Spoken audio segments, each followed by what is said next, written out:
Bonjour, je m'appelle Valérie Gendre et je suis praticienne enseignante de Reiki. Aujourd'hui, dans cette vidéo, je ne vais pas parler de Reiki. Je vais t'inviter à une méditation guidée. Dans un premier temps, je t'invite à t'installer confortablement. Tu vas être assis, assise, soit sur un fauteuil, soit par terre. La position assise est la position que je préfère pour la méditation. Certains d'entre vous peuvent avoir l'habitude de méditer allongé, ce que je ne conseille pas en fait. De méditer allongé, ça incite à la relaxation. Or, la méditation, ce n'est pas de la relaxation. La méditation demande au contraire une très grande énergie et demande de rester présent à l'instant. C'est ça la méditation. Et lorsque l'on est allongé, il est plus facile de s'évader en fait, voire de s'endormir, que lorsque nous sommes assis. C'est la raison pour laquelle je t'invite à t'asseoir le plus confortablement possible. Prévois un plaid parce que tu peux te refroidir pendant cette méditation. Dans une méditation, il est intéressant de rester le plus immobile possible parce qu'en fait, lorsque ton corps est immobile, il envoie un message de calme à ton esprit. Les deux se parlent en fait et c'est comme si ton esprit, à un moment, regardait ton corps, le voit tout calme, tout immobile et se dit « Ah bon, puisque le corps est calme, alors moi l'esprit, je peux aussi être calme et immobile. » Bien sûr, si pendant cette méditation tu as besoin de changer de position parce que tu es engourdi, parce que ça devient inconfortable, surtout tu le fais, mais tu le fais en pleine conscience, en ayant conscience du mouvement que tu fais. Pour cette méditation, je t'invite aussi à avoir auprès de toi un papier et un crayon. Alors, prends le temps d'aller chercher un papier et un crayon. Tu n'en auras peut-être pas besoin, mais peut-être que tu en auras besoin. Tu verras pourquoi plus tard. Surprise. Tu peux allumer une ou plusieurs bougies, comme j'ai choisi de le faire là, pour te créer une ambiance cocooning déjà. On en a besoin en ce mois de novembre. Et puis également, en allumant la bougie, tu allumes la lumière symbole de ce que nous allons rechercher dans cette méditation, à savoir une belle énergie, une énergie vibrante, une énergie de chaleur également. Bien, nous allons pouvoir commencer. Je t'invite à présent à t'installer dans ta posture et à fermer les yeux. Ta colonne vertébrale est bien droite. Tu peux simplement poser tes mains l'une sur l'autre. Et à l'exception de ta colonne vertébrale qui est parfaitement droite, tout ton corps est détendu. Tes épaules sont relâchées et donc descendues. Ta mâchoire est également relâchée. On a parfois tendance à avoir les mâchoires crispées. Ta mâchoire est relâchée, de sorte que ta bouche est peut-être légèrement entrouverte. Et tu peux, si tu le souhaites, coller ta langue derrière tes incisives supérieures. Tu colles ta langue au palais, c'est une option. Ta tête est légèrement inclinée vers l'avant, très légèrement inclinée vers l'avant. Et dans ces premiers instants de la méditation, tu vas simplement centrer ton attention sur ta respiration. Comme d'habitude, je vais te laisser des plages de silence de 3 minutes. Pendant ces plages de silence, si d'autres pensées arrivent, tu les laisses arriver et tu les laisses repartir comme des nuages dans le ciel, sans porter de jugement. C'est la clé de la méditation. Tu laisses donc passer les pensées et tu reviens simplement à ta respiration, instant après instant. Efforce-toi de ressentir l'air frais qui entre dans tes narines à chaque inspiration et l'air plus tiède qui ressort à chaque expiration. Toute ton attention est centrée sur ta respiration. Si d'autres pensées arrivent, tu les laisses passer et tu reviens à ta respiration.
présent, de la même façon que tu as observé ta respiration. Je t'invite à observer ton corps physique, à écouter tous les messages que ton corps physique t'envoie en cet instant. Ces messages, ce sont peut-être des palpitations, des frémissements, des tensions, des douleurs, des inconforts. Ça peut être aussi la sensation de la faim, la sensation du froid ou du chaud. Tous ces messages que ton corps t'envoie en permanence et que tu n'entends pas toujours dans le brouhaha de la vie quotidienne. Et cet instant de méditation, c'est avant tout un instant privilégié de connexion avec ton corps. Et dans cette méditation en particulier, tu vas revenir habiter dans ton corps. Tu vas faire en sorte que ton esprit ne vagabonde pas ailleurs, dans un autre espace-temps, mais qu'il réintègre ton enveloppe corporelle, qu'il réintègre ton corps. Et quoi de mieux pour le faire que d'écouter vraiment toutes les sensations que tu peux ressentir dans ton corps en cet instant précis. Quelles que soient ces sensations, je vais te lâcher la main encore pendant 3 minutes. Et pendant ces 3 minutes, tu vas simplement écouter, observer ton corps avec tes oreilles intérieures et avec tes yeux intérieurs.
Tu viens d'observer ton corps.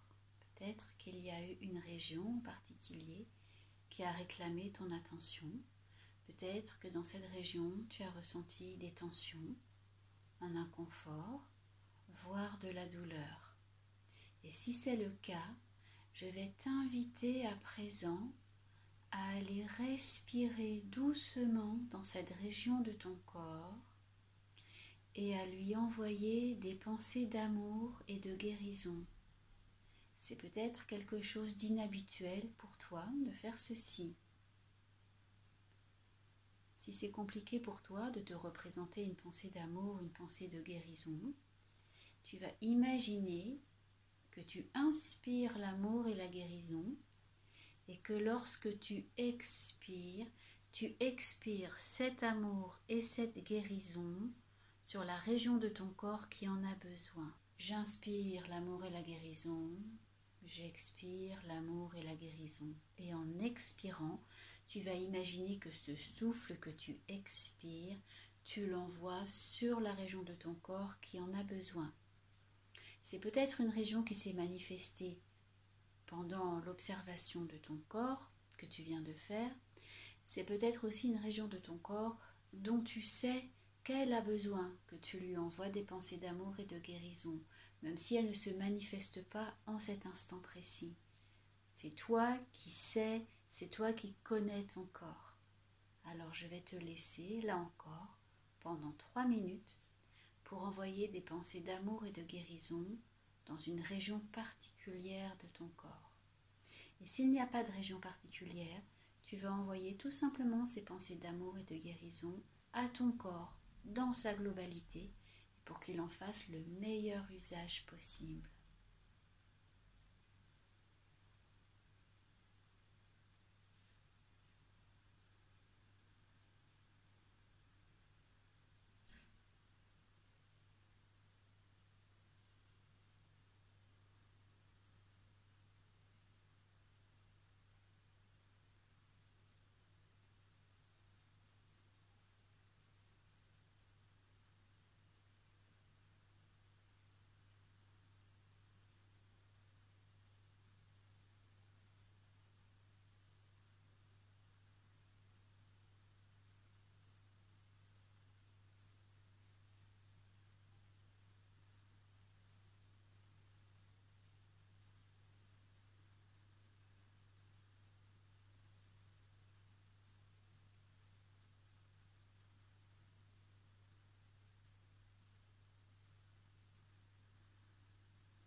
Peut-être que tu as remarqué pendant ces 3 minutes que la zone sur laquelle tu envoyais ces pensées d'amour et de guérison se manifestait de façon plus ou moins intense à ton attention.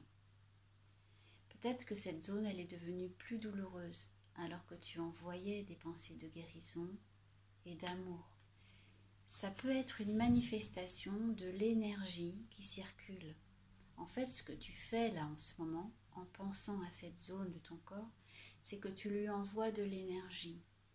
Et ton corps peut réagir à cette énergie d'une façon plus ou moins confortable ou inconfortable. Si c'est le cas, je t'invite à poser la main sur la région de ton corps qui était concernée. Dans mon cas, il s'agit de l'épaule droite. J'avais des douleurs dans l'épaule droite, j'ai envoyé des pensées d'amour et de guérison. Je me suis rendu compte qu'en fait la douleur flambait en quelque sorte et que j'avais envie spontanément de poser ma main sur cet endroit. C'est ce que je t'invite à faire, à aller poser la main sur cet endroit de ton corps qui réclame en fait ce toucher de ta part. Pourquoi c'est important d'aller poser notre main, d'aller poser nos mains à l'endroit où nous avons mal? C'est parce que nous avons dans la paume de nos mains des chakras secondaires du chakra du cœur, du chakra de l'amour. Donc en fait, quand nous posons nos mains sur nous ou sur quelqu'un, c'est de l'amour que nous lui donnons, c'est de l'amour que nous nous donnons à nous-mêmes ou que nous donnons à l'autre personne.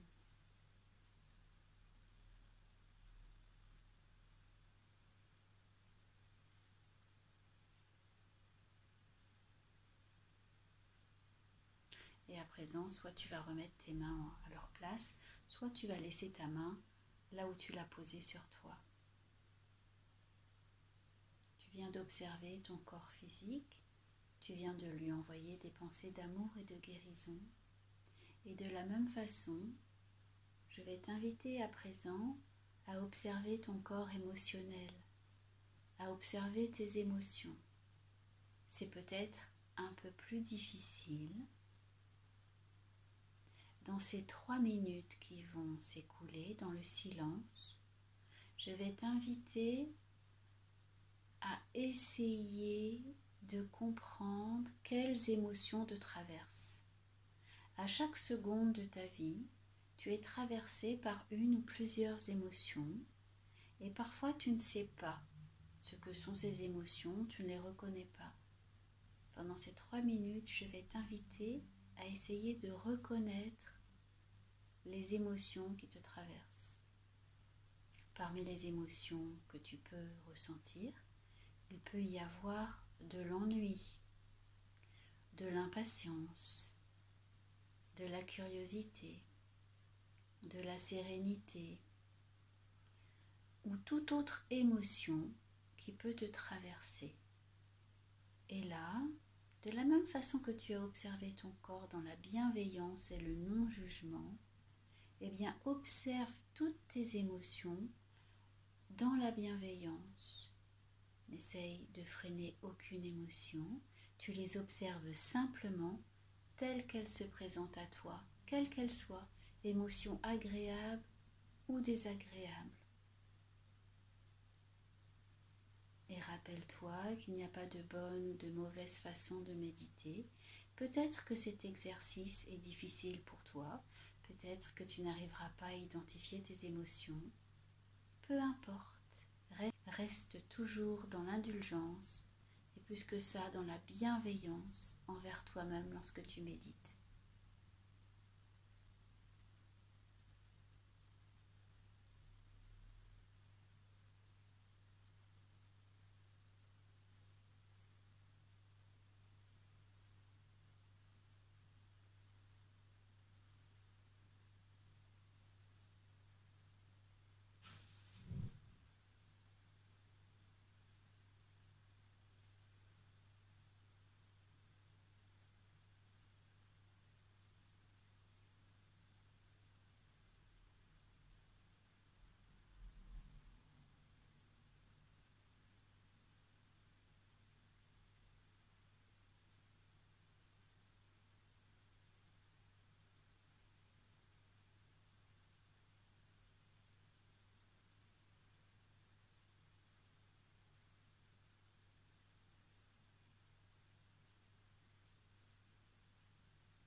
Tu as observé ton corps physique, tu as observé tes émotions. Je t'invite à présent à observer tes pensées, à les accueillir, quelles qu'elles soient, et à ne pas les retenir. Tu les accueilles, tu les notes et tu les laisses repartir comme des nuages dans le ciel.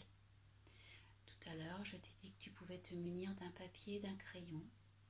Et si tu veux noter ces pensées en 2 ou 3 mots sur ton papier, au fur et à mesure qu'elles passent dans ta tête, eh bien je t'invite à le faire. Ce qu'avaient remarqué les moines chrétiens des siècles qui nous ont précédés, c'est que très souvent pendant les méditations silencieuses, nos meilleures pensées en profitaient pour apparaître.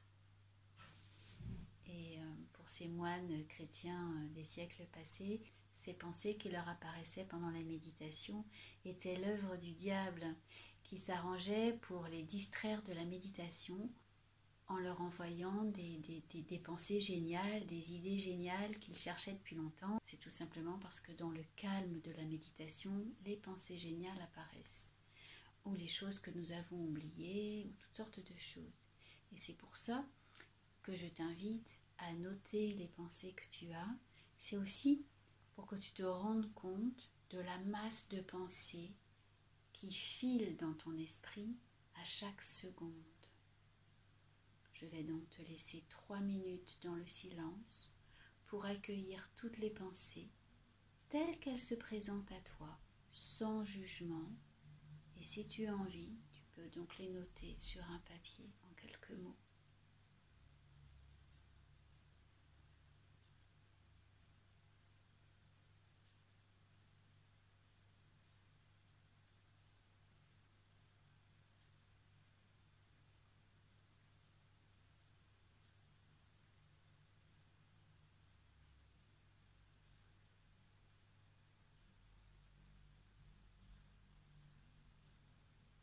Tu les notes vraiment sur le papier ou tu les notes simplement dans ta tête et tu les laisses repartir.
Tu as observé ta respiration, tu as observé ton corps physique, tes émotions, tes pensées. Tu t'es observé tel que tu es là, ici, maintenant, dans l'instant. Et qu'as-tu fait?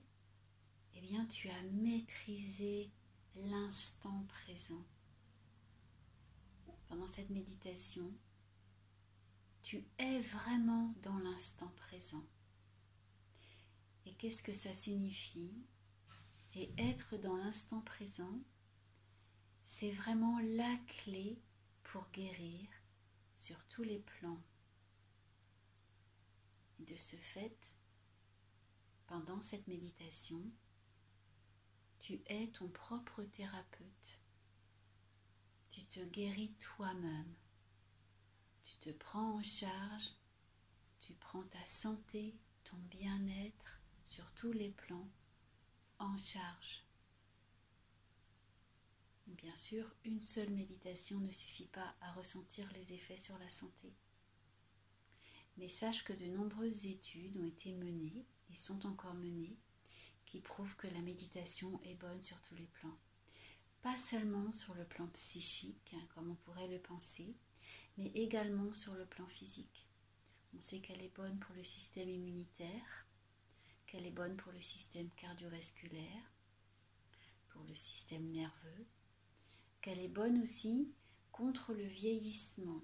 On a remarqué que les gens qui méditent produisent plus de télomérase que les gens qui ne méditent pas. Et la télomérase, c'est une hormone qui vient nourrir en quelque sorte les télomères. Les télomères, ce sont les extrémités de nos chromosomes. Et lorsque nous vieillissons, nos chromosomes se réduisent. Les télomères deviennent plus petits, plus courts en fait. Et lorsque nous méditons, nous produisons à nouveau plus de télomérase, ce qui fait que les télomères, et la taille des télomères augmente. Et ça, ce n'est pas une vue de l'esprit, ça a été mesuré scientifiquement. Donc dans cette méditation, et comme dans toutes les méditations que tu fais, tu t'occupes de toi, tu t'occupes de ta santé. La méditation, ce n'est pas ne rien faire. Au contraire, c'est se faire du bien et c'est être vraiment actif dans la santé. C'est être vraiment acteur, actrice de sa santé. La méditation, ce n'est en aucun cas ne rien faire. C'est d'ailleurs quelque chose qui demande beaucoup d'énergie. C'est pourquoi je te recommande de méditer sur une base régulière, de méditer tous les jours, et en particulier les jours où tu te sens bien. Parce que quand tu médites les jours où tu te sens bien, c'est comme si tu faisais des réserves pour les jours où tu vas te sentir moins bien. Et plus tu vas méditer, moins il y aura de jours où tu te sentiras moins bien. Ce que je te dis là, c'est bien sûr le fruit de mon expérience personnelle, et c'est aussi la conclusion auxquelles sont arrivées toutes ces études scientifiques sur la méditation. Donc lorsque tu médites, tu es ton propre thérapeute. Cette méditation prend à présent fin pour moi, mais tu peux rester dans la méditation aussi longtemps que tu le souhaites, en centrant ton attention à nouveau sur ta respiration, ou sur ton corps physique, sur tes pensées, sur tes émotions. Et tu peux refaire cette méditation aussi souvent que tu le souhaites. Et je te dis à bientôt pour de nouvelles vidéos et de nouvelles méditations. N'hésite pas à t'abonner. Namasté.